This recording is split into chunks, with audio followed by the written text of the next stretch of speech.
السلام عليكم. لما نزلت وصفة الزيتون المرة اللي فاتت وما شاء الله عملت اكتر من 5 مليون مشاهدة، وناس كتير بعتت لي وسألتني، وكانت معظم التعليقات: ينفع اعمل الزيتون من غير توم؟ ينفع اعمل الزيتون من غير هريسة شطة؟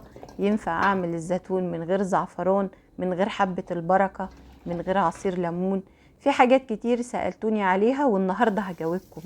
المرة اللي فاتت كان الزيتون عزيز، المرة دي هنعمل الزيتون التفاحي، وبرده مش هننقعه ولا هنعمل فيه شق ولا اي حاجة من دي، بطريقة سهلة وبسيطة.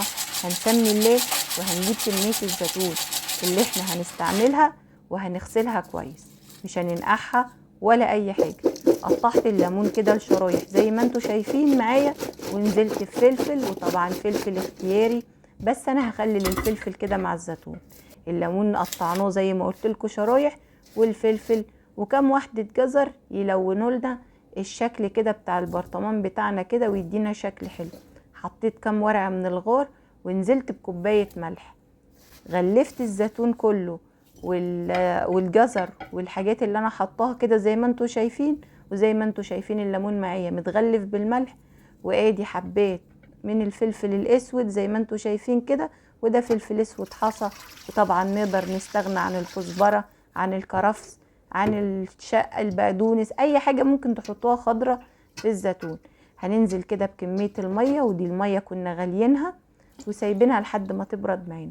على الملح كده زي ما انتوا شايفين، وانا حطيت نص كوباية ملح تاني، وهننزل بالشكل ده كده زي ما انتوا شايفين، وعليها نص كوباية خل على الكمية دي كلها.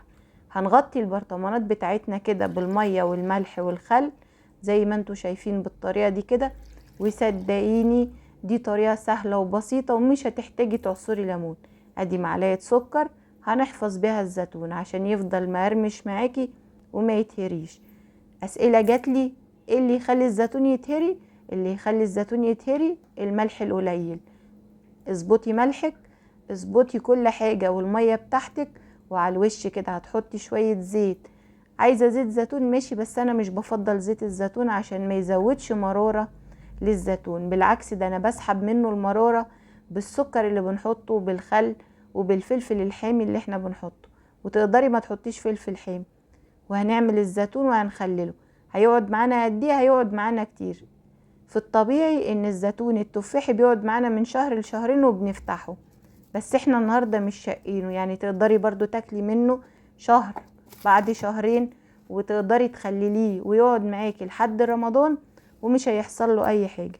دي وصفة الزيتون بتاعتي كده. عملت لكم الزيتون العزيزي والتفاحي، وكده وصفتي خلصت. اشوفكم على خير، ما تنسونيش في دعوة حلوة منكم، ونتمنى لبعض الخير. وسلام عليكم، كل سنة وانتم طيبين.